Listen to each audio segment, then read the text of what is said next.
Цэвэр ухамсар гэж юу вэ? Цэвэр ухамсарыг квант физик талаас тодорхойлоогүй ч харин цэвэр ухамсарыг батлах олон туршилтууд хийсэн байдаг. Түүний нэг нь particle буюу алив материйн хамгийн жижиг зэг болох тоосонцор дээр хийсэн судалгаа байдаг. Тоосонцорт байрлуулад ажиглагчгүй буюу зөвхөн камер байрлуулад орхиход тодорхой авир төлөвийг олж ирсэн бол харин буцаад хүн ажиглах үед арай өөрөөр хувирч байсан.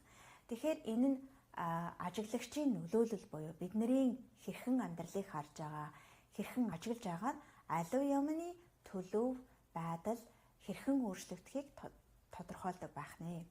Бидний амьдралд энэ нь юу гэсэн үг вэ гэхлээр таны бодол, таны сэтгэл хөдлөл, аливааг харж байгаа хандлага чинь өнөөдөр таны амьдралыг бүтээхэд маш чухал үүрэгтэй байна.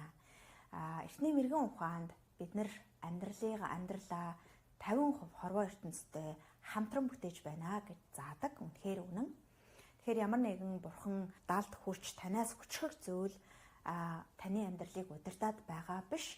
Харин та амьдралдаа ямар хандлагатай, ямар бодол сэтгэлгээтэйгээр, ямар сэтгэл хөдлөлтөөр оролцож, аливааг ажиглаж, хариу үйлдэлд үзүүлж байгаа чинь матери буюу материалын ертөнц ямар төлөвт оршиж сарын 3 хэмжээс ертөнц ямар төлөвийг олохыг зааж өгдөг байх нэ.